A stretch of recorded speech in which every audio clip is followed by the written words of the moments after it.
This is Captain Black, the Hood Conservative, discussing the disgusting knockout game.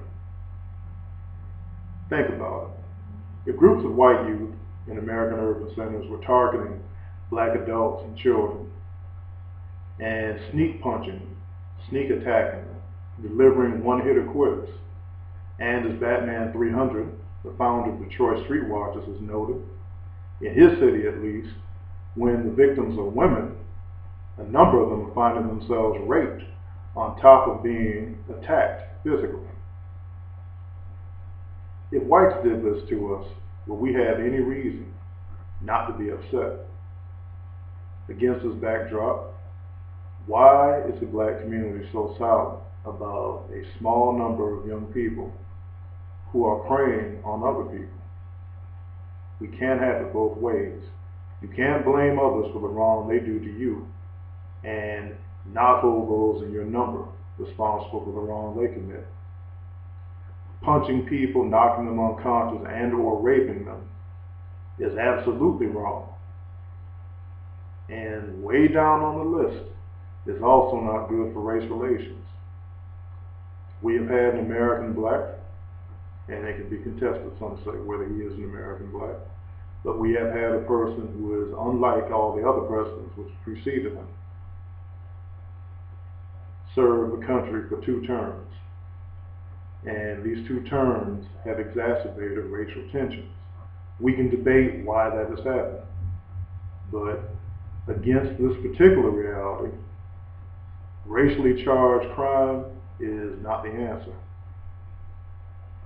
Colin Flaherty has a book, White Girl Bleed a Lot, and he also documents instances of black violence against specifically non-black victims. Where are the voices of the black civil rights movement? We cannot conveniently only rally, patrol, and cry out when non-blacks are the perpetrators. Self-governance demands that we hold ourselves to the highest standard that we demand for others. The knockout game is wrong. That should not be a great surprise to any reasonable person. What is a great surprise is that clergy, civil rights, and even elected officials have not loudly and repeatedly stated that knockout games will not be tolerated.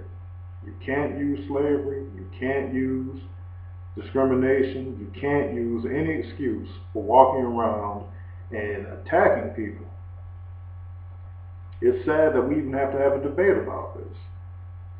Any responsible black person should know that silence on issues like the knockout game and the violence in our communities equals, in the eyes of those who do not know us, consent.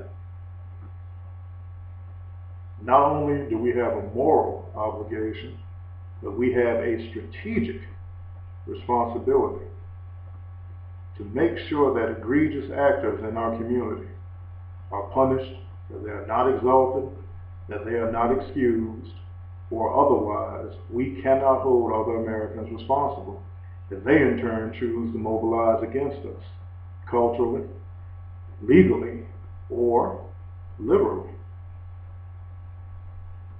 Knocking out the knockout game is not only the right thing to do, it is also the smart thing to do.